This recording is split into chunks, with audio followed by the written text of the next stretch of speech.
तो तुम इसको छोड़ दो आश्रम में। है तो आध्यात्मिक रूपक, पर बाहर से ही समझ लो।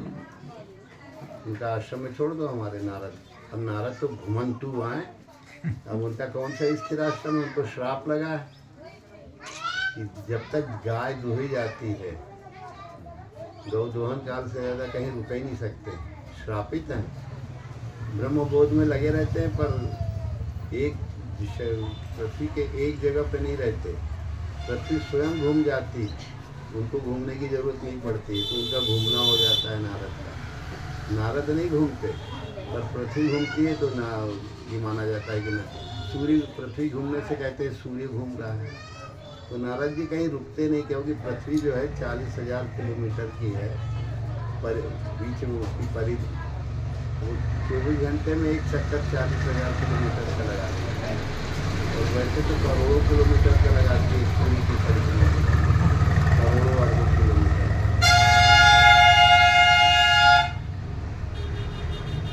तो ये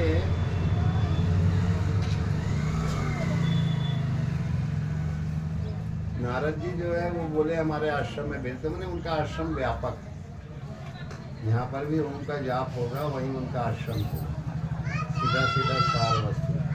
तो कयादु को उन्होंने कहा ओम नमो भगवते वासुदेवाय का जाप करो। ओम आया कि नहीं? गर्भवती थी कि नहीं? कोई राक्षस पैदा हुआ कि भगवान का भक्त पैदा हुआ? तो जब वो अभी आध्यात्मिक रूप बन गया, एक तो नारद जी का आश्रम कभी हो ही नहीं सकता,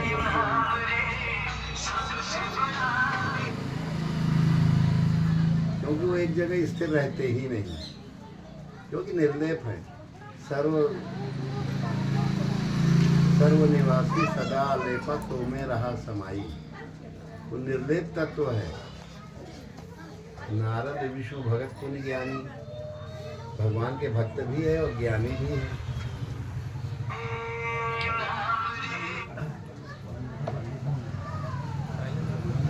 आत्मज्ञान में सदा रहते हैं। क्या भगवान के भक्त और ज्ञानी चलते रहे? नहीं, वो नहीं चलते, दुनिया चलती।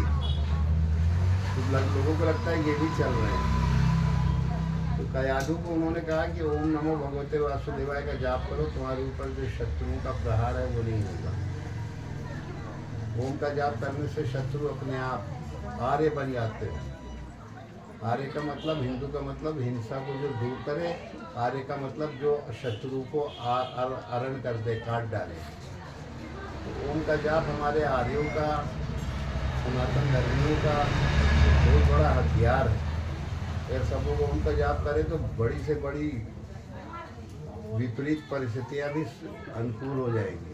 मेटत कठिन कुआं का भाल के, कितना भी लाट में कई जन्मों का खराब रिकॉर्ड लिखे होंगे, कुअंक होंगे, खराब रिकॉर्ड होगा, दुर्भाग्य होगा, वो भी मिट जाएगा।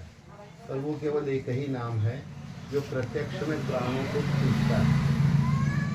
तो जब समय आया बाहरी कथा के अनुसार, तो कयादु को प्रहलाद जैसा पुत्र हुआ, परम आह्लाद देने वाला, परम सुख देने वाला पुत्र उत्पन्न हुआ।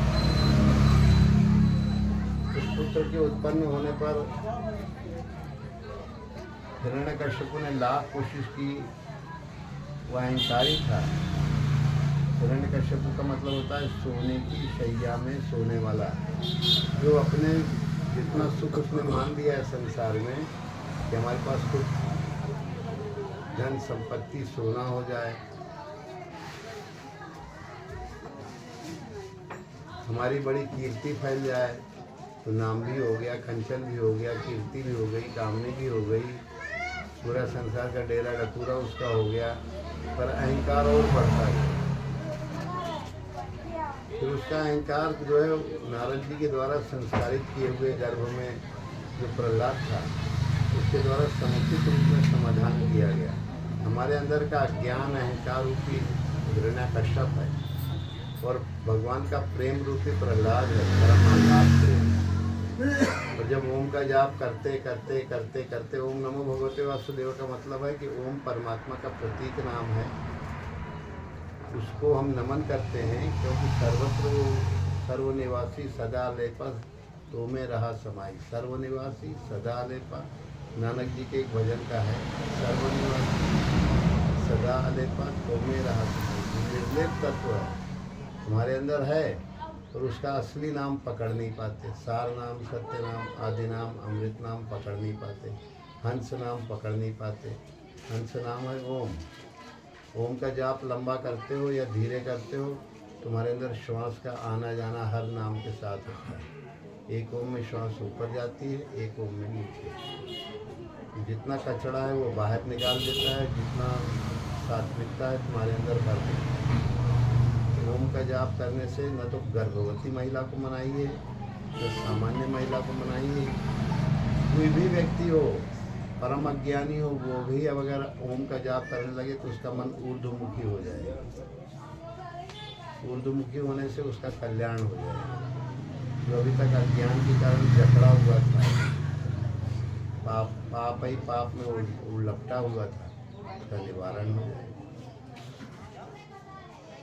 क्योंकि अभी हम बता रहे थे वहाँ पर प्रवचन में कि अपनी जीभ को नीचे वाले दांत की जड़ में लगा लो तो केवल ओम नाम ही निकलता है, और कोई नाम निकलता ही नहीं। नीचे वाले दांत की जड़ के नीचे एक नस है जो जीभ की जड़ से नीचे वाले दांत की जड़ तक गई, और ऊपर वाली जड़ वो नस जाते जाते एक छोटा सा सरसों बराबर दाना है, राई सरसों, उस गांठ के ऊपर जीभ की नोक लगा दो।